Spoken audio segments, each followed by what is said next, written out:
Basic चीज आप बताओ। जी अगर वो ST SC का है जी तो वो अगर 12वीं में अगर उसको 5% रिलैक्सेशन का अधिकार है एडमिशन के लिए, वो जी एक अलग इशू हो गया, वहां कहानी खत्म। जी आप हर जगह तो रिजर्वेशन का बेनिफिट दे रहे हो, जी। तो क्यों नहीं दोगे भाई? तो मतलब हमारा भी कहना है कि वो जो हर जगह बेनिफिट ले रहे हैं तो उनका जो सिलेक्शन होगा वो उनके कैटेगरी में ही होगा, वो अनरिजर्व में सेलेक्ट नहीं हो सकते हैं। कोई जरूरी है क्या? जो दे आर जजमेंट्स नहीं। My Lord. अगर मान लीजिए वो यहाँ मेरिट में आ गया है, जी अगर पहले देखिए पहले मैं पढ़ाई में कमजोर था, जी तब रिजर्वेशन का बेनिफिट लिया, जी है जी ना? जी अब फिर धीरे धीरे पढ़ाई अच्छी करने लग गया, जी तो मैं अच्छा हो गया, जी तो मैं काहे लूंगा एडवांटेज? कोई आपको मना है क्या? मतलब कोई रिस्ट्रिक्शन है क्या कि अगर आपने अगर मेडिकल सब फैसिलिटीज को लेते हुए अगर रिजर्वेशन लेते हुए जी एडमिशन पाया है 12वीं में, BPED में, जी। सब में, तो जब नौकरी की बारी आई तो मेरे को लेना जरूरी है क्या? जी माय लॉर्ड, उसमें सुप्रीम कोर्ट है अगर कोई कैंडिडेट अगर क्वालिफिकेशन में रिलैक्सेशन ले रहे हैं तो वो अनरिजर्व में सेलेक्ट नहीं हो सकता अरे है। वाह, ये क्या बात हुई? ये तो हो ही नहीं सकता। तो there are judgments my lord. Impossible है। आज मेरिट में मेहनत करके आ रहा हूं मैं, तो क्या मेरा मेहनत मेहनत करने का अधिकार नहीं है मेरा? नो है, लेकिन माय लॉर्ड जो उन्होंने कंसेशन लिया माय लॉर्ड, हाँ वाह, तो ये माय लॉर्ड तो लेवल प्लेइंग फील्ड वाह माय वाह, लॉर्ड वो इक्वल लेवल नहीं पे वो रहेगा सब वो हमारा। अंग्रेजी वाला जो क्योंकि वर्ड है ना, जी वो वहाँ नहीं चेहरा बता रहा है कि तबीयत ठीक नहीं है।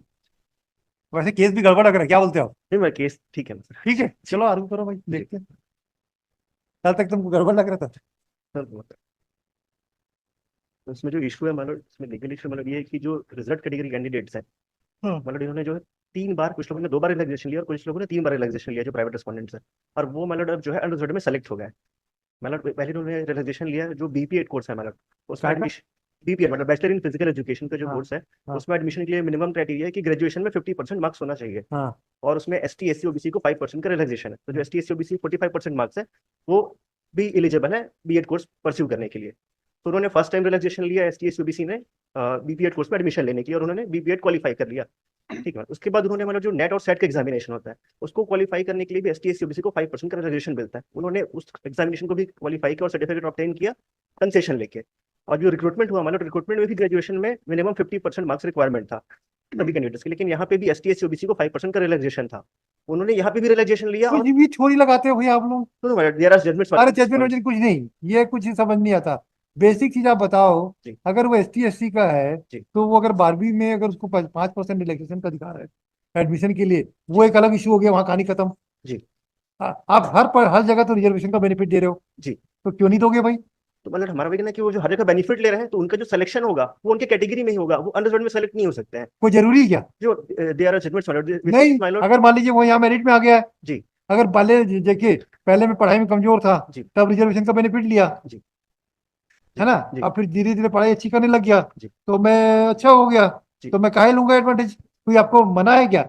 मतलब कोई रिस्ट्रिक्शन है क्या कि अगर आपने अगर मेडिकल सब फैसिलिटीज को लेते हुए अगर रिजर्वेशन लेते हुए जी एडमिशन पाया है 12वीं में, BPED में, जी। सब में, तो जब नौकरी की बारी आई तो मेरे को लेना जरूरी है क्या? उसमें सुप्रीम कोर्ट है अगर कोई कैंडिडेट अगर क्वालिफिकेशन में रिलैक्सेशन ले रहे हैं तो वो अनरिजर्व में सेलेक्ट नहीं हो सकता अरे है। वाह, ये क्या बात हुई? ये तो हो ही नहीं सकता। तो there are judgments my lord. Impossible है। आज मेरिट में मेहनत करके आ रहा हूं मैं, तो क्या मेरा मेहनत मेहनत करने का अधिकार नहीं है मेरा? नो है, लेकिन माय लॉर्ड जो उन्होंने कंसेशन लिया माय लॉर्ड, हाँ वाह, तो ये माय लॉर्ड तो लेवल प्लेइंग फील्ड वाह माय वाह, लॉर्ड वो इक्वल लेवल नहीं पे वो रहेगा सब वो हमारा। अंग्रेजी वाला जो क्योंकि वर्ड है ना, जी वो वहाँ नहीं माय लॉर्ड। हमको नहीं समझ में जी आती। माय लॉर्ड हमको क्योंकि सीधी सीधी समझ में आती है। आप मेरिट में आए हो तो मेरिट में हम अगर वो चाहता है कि हम जनरल कैटेगरी स्विच ओवर करें, तो he will switch over it, ये दैट इज राइट। भाई कॉन्स्टिट्यूशन प्रोवाइड करता है कि आप मेरिट में आना चाहते हैं, तो आप होते कौन हो? मेरी चॉइस है ना। मैं schedule caste schedule tribe candidate हूँ, मुझे अपना अपना भला बुरा सब मालूम है, जी तो आप होते कौन हो? My Lord I am the general candidates my Lord general candidate, वही तो बोल रहे हैं। आपका क्या अधिकार है मेरी थॉट प्रोसेस में इंटरफेयर करने का? Because my lord the rules at आपको डिफरेंट लगता नहीं पॉइंट्स भाई? माय लॉर्ड की। हमको कुछ जम नहीं रहा है आपकी बातों में। माय लॉर्ड इसमें साइटेशन माय लॉर्ड सेम इसी पॉइंट्स है माय लॉर्ड कि अगर वो एकेडमिक क्वालिफिकेशन में कंसेशन लेके क्वालिफाई कर रहे हैं तो इवन अगर वो रिटन एग्जामिनेशन होता है और उसमें उसका मार्क्स में कोई ऐड नहीं रिटर्न होता। एग्जाम नहीं, अरे भाई देखो, वो 12वीं और ग्रेजुएशन की जो परीक्षा होती है जी वो अलग होती है, जी। और ये तो कॉम्पिटिटिव एग्जामिनेशन में इसी पॉइंट पे ही माय लॉर्ड है। कि जो चीज को ये बोल रहे हैं हाँ, वो हमारे लिए केवल एक eligibility qualification for applying the post. Post. जी इसमें जो जजमेंट्स और वाला वो भी इसी मैं पॉइंट पे है कि अगर मैंने एकेडमिक है? क्वालिफिकेशन में अच्छा, आपको 12वीं में कितना परसेंट था? हाँ, मैं इसमें मैं ग्रेजुएशन का मैं डिस्प्यूट फोन है नंबर मैडम। 10 माइलर कहीं हमने कहीं लाभ लिया ही नहीं, हमारा नहीं नहीं नहीं, टॉपर रही है। अरे छोड़ो ना, पहले पहले पहले फैक्ट्स को डाइजेस्ट करने दीजिए, को समझ में आ जाएगा। और आप मैडम ये बताओ, जो कैंडिडेट है ये कौन है? अभी बाकी लोगों का तो अपॉइंटमेंट ऑर्डर हो गया है, जी माय लॉर्ड 4 से आप जो 5 का। बचे हैं वो लोग कौन है इसका? भारतीय राजक। ऑयल ने हाँ कहीं पर अवेल नहीं किया हाँ। रिजर्वेशन। हमने हमने कहीं भी कोई लाभ नहीं लिया है, मतलब आपका 12वीं में कितना मेरिट में? क्रीमी लेयर नहीं नहीं, 12वीं में कितना परसेंट था?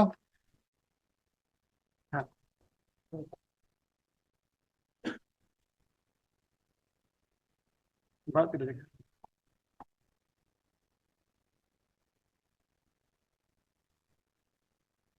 इधर 56 और बीएससी में उसके बाद 73% है ना।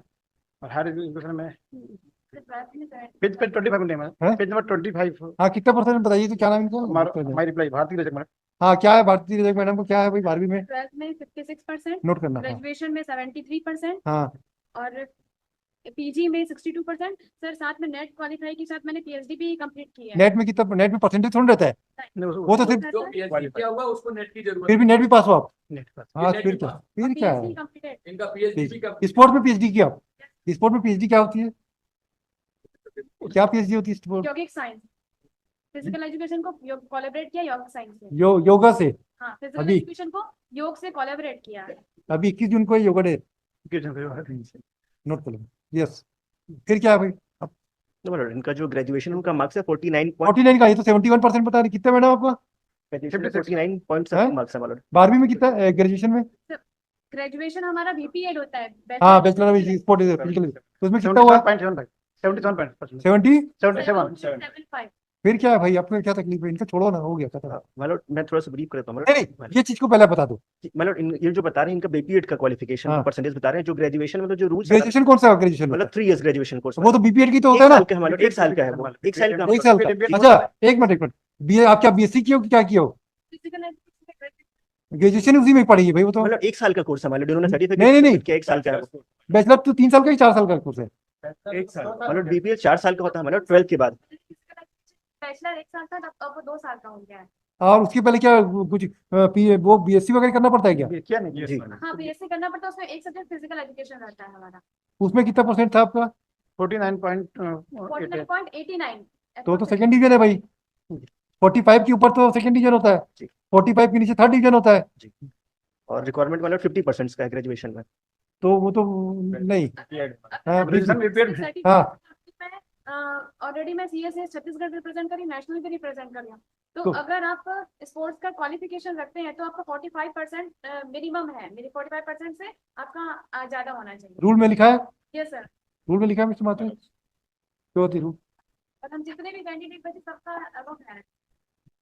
आज एक काम करते हैं स्टे वेकेट कर देते हैं अभी बस सुनेंगे मेरे को मूड नहीं है हाँ मतलब मैं बहस हम ऐसा कर देते जी। हैं अभी इसका स्टे को वेकेट कर देते हैं सब्जेक्ट और डायरेक्शन देते हैं स्टेट को इनका अपॉइंटमेंट इशू हाँ मतलब इसमें आपका भी ऑर्डर है मतलब 25-60 को उसमें स्पेसिफिक अपने डायरेक्शन दिया था एफिडेविट फाइल करने के लिए। अरे ठीक है ना इसमें आपने सेलेक्ट मतलब 17 पोस्ट है अंडर कैटेगरी की सिर्फ 4% जो है यूआर के पर्सन सेलेक्ट हुए उसमें 3 जो है अदर स्टेट के सिंगल एक स्टेट का पर्सन बस सेलेक्ट हुआ है मतलब इसमें आपने मतलब क्वेश्चन भी फ्रेम किया था मतलब मैं एग्जामिन कर लेता हूँ क्योंकि मतलब 25-60 का आपका ही ऑर्डर है हो मतलब सकता है मैंने फाइल किया हो। अगर नहीं किया हूं तो इसके बाद भी मैं उसमें फाइल कर दूंगा। आपका ही ऑर्डर मतलब हाँ ठीक है ना तो वो हो जाएगा ना भाई अभी देखो स्टे को तो देखो जिसको नौकरी मिल रही है ना उसको मिलने दो अगर जीतोगे पोस्ट क्रिएट कर देंगे क्या दिक्कत है आपका अधिकार सुरक्षित लेकिन स्टे को तो हम वेकेट हमको पसंद नहीं है नियुक्ति उक्ति में स्टे किसी के फ्रस्ट्रेशन आता है लोगों को बनने। humble submission my lord में observe my lord petition will succeed my lord this हाँ to आपका claim or request, यस वो तो लिखेंगे my lord हाँ हम अभी सब्जेक्ट टू फाइनल आउटकम कर देंगे ना my lord तो उसमें ना my lord फाइनल ऐसे में आउटकम आपने किया था my lord नहीं तो सब में भी करेंगे हम my lord किसी में ने वो हमने वो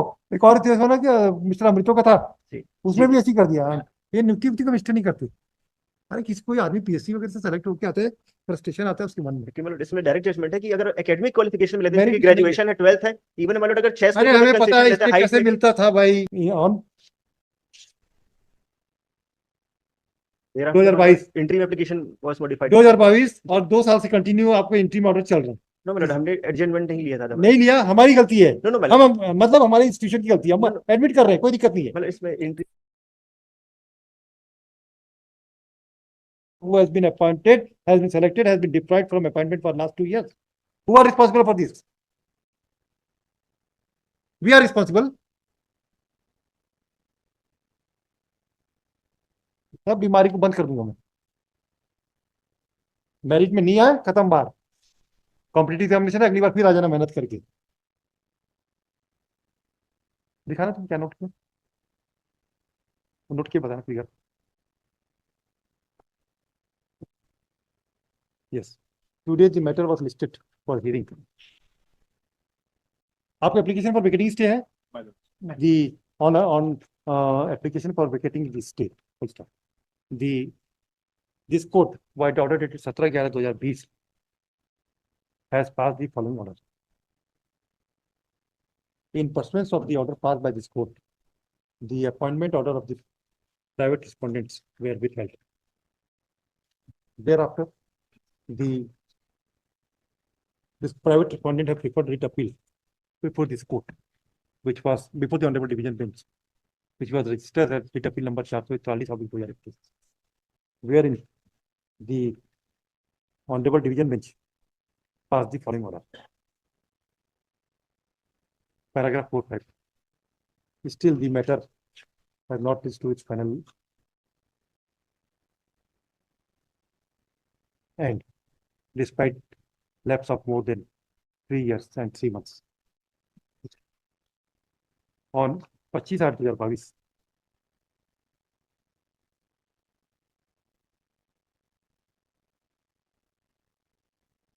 this court has issued certain direction and directed the matter to be listed on the top of the list on 22/9/2022. On 22/9/2022, this matter was listed on, was adjourned to 27/9/2022. And thereafter, it has not reached to its logic for hearing. Again, the matter was listed on 11/10/2023. But not finally decided. The private respondent number 10, Bharti Rajak, और कौन है? और कौन है? हैं? Pawan? You are at serial number 3? Yes. Serial number 4. Have moved an application for 3, 4, 5. No, बाकी लोगों का अपॉइंटमेंट ऑर्डर इशू हो गया ना? नहीं मैडम, इन लोग का बचा हुआ है। 3, 4, 5, 11, 12 का बचा। 1 मिनट, 4, 5, 1 मिनट। 3, हाँ, और 4, 5, हाँ, 11, 12। और 10 और 11 को 10 को मिल गया क्या? नहीं 10 का नहीं, 10 का नहीं है? 10 का नहीं, 10 को नहीं मिला। 10, 11, 10 का भी नहीं, यस, और 11 11 का भी बचा है मैडम। बच्चा, बाकी लोगों को अपॉइंटमेंट ऑर्डर मिल गया। मैंने नेम डिलीट करने का एप्लीकेशन ये लगाए थे और यहाँ से नेम डिलीट हो चुका है अभी मैंने। During pendency of the petition, the petitioner moved an application for deleting the name of respondent number 6, 7, 8, 9, 13, and 14, which was allowed by this court on 11/10/2023. As such, the appointment of respondent number 3, 4, 5, 10, and 11 are still stayed at 12 in view of the interim order passed by this court. Therefore, an application for vacating the stay order was passed. The learned counsel for the petitioner would submit that the petitioner, since the petitioners have secured, have taken the objection, the benefits of reservation at the initial stage of their education, therefore, they cannot march from reserve category to general category, even if they stood on a merit position. This is your submission. This was vehemently objected by the counsel for the private respondent as well as the PSC. This court has the private respondents number 10. Mr. Jha, appearing for respondent number 10, would submit that the petitioner's education qualification cannot be said that cannot be prima facie reflect that she has been granted admission in the graduation course or in the higher secondary school and the undergraduation course or BPEd courses on account of reservation. Therefore, prima facie the submissions made by the counsel for the petitioner is deserves to be rejected. To substantiate the submission, the counsel for the petitioner would submit that the petitioner has secured 12th में कितना था 56%, 56% in 12th class, comma in BSc with physical education her percentage was 49.88%. It has also been submitted that the petitioner has participated in national level or state level? National level. Which sports? Cricket. The petitioner has participated in national level cricket and cricket sports in national as well as state level, state as well as national level. Therefore, she is entitled to get 10 marks. 10 marks or 10%? 10% in addition to the 10% है 10% है कि 10 marks है 10% relaxation. therefore she is entitled to get a relaxation of 10 marks 10% of mark in her graduation course, and according to her according to the petitioner respondent number 10, if she is secured 45% also, then she is eligible to be appointed to be considered for appointment as per the recruitment rules made in this behalf.